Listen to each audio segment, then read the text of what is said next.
Halo semuanya, di sini saya dan kelompok saya akan menjelaskan tentang konsep dasar e-bisnis, yaitu di mana era digital, era hidup dengan konsep antara ada dan tiada, era hidup dengan konsep U dan I, konsep sederhana satu digit dengan dua nilai telah ditemukan oleh manusia berabad-abad lampau, namun diimplementasikan pada awal abad 20 Masehi.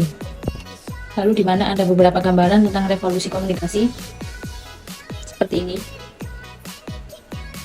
dan ada juga ekonomi digital, seperti ini. Lalu di mana internet, yaitu suatu jaringan komputer global yang menghubungkan jaringan privat dan publik untuk berbagi informasi, dan dikenal komersil sejak tahun 1995. Materi selanjutnya ada definisi e-bisnis dan e-commerce. E-commerce merujuk pada pelaksanaan transaksi bisnis seperti pembelian dan penjualan secara elektronik. Dan e-bisnis ini digunakan untuk yang pertama ada re-engineering atau proses bisnis internal.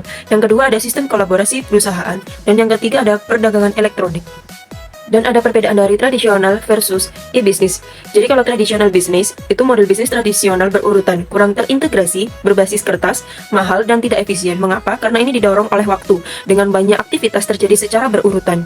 Kalau e-bisnis, model ini berkelanjutan dan terintegrasi, memungkinkan banyak peserta untuk bergabung dan berkolaborasi. Ini didorong oleh informasi yang mengarah pada efisiensi dan penghematan biaya yang lebih baik. Dan ada beberapa arsitektur aplikasi e-bisnis seperti ini. Selanjutnya yaitu tahap dari sales order, yang pertama dari customer, kemudian ke customer management, lalu dibuatkan sebuah quotation atau penawaran, lalu akan dilakukan inventory check atau cek persediaan, kemudian akan dicek di warehouse, lalu ada packaging dan shipment, kemudian akan dilakukan suatu pembayaran. Selanjutnya ada dampak positif dan dampak negatif dari e-bisnis. Dampak positifnya sendiri yaitu mengurangi biaya operasional karena semuanya serba digital dan elektronik. Kemudian yang kedua, meningkatkan efisiensi operasional internal. Dan yang ketiga, meningkatkan efisiensi penjualan dan market dan sebagainya.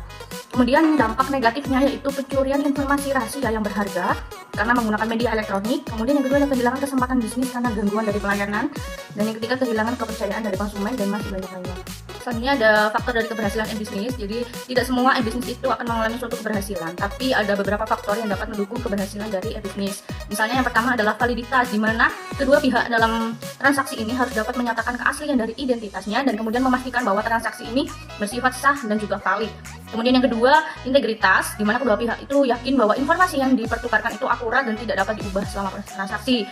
Selain faktor keberhasilan dari e-bisnis, ada juga faktor kegagalan dari e-bisnis itu sendiri. Yang pertama adalah target jangka pendek sebagai pijakan investasi e-bisnis. Kemudian yang kedua ada kurangnya dukungan finansial. Yang ketiga ada belum adanya peraturan yang mendukung dan melindungi pihak-pihak yang terkait dalam transaksi. Kemudian ada masalah keamanan dalam transaksi, tidak selaras antara strategi IT dan perusahaan, dan masih banyak lainnya.